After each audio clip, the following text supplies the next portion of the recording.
Applying motion in your work is important and satisfying. So let's try to apply motion in our work, the piston cylinder.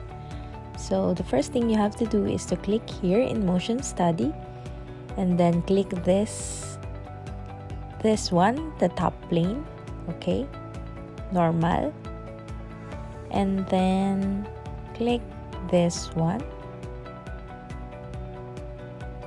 Then you have to click here, okay,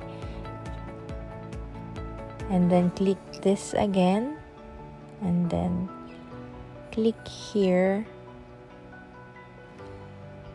again, okay. So there you have it. Click this again. After that, you have to click this, and we are now choosing our component.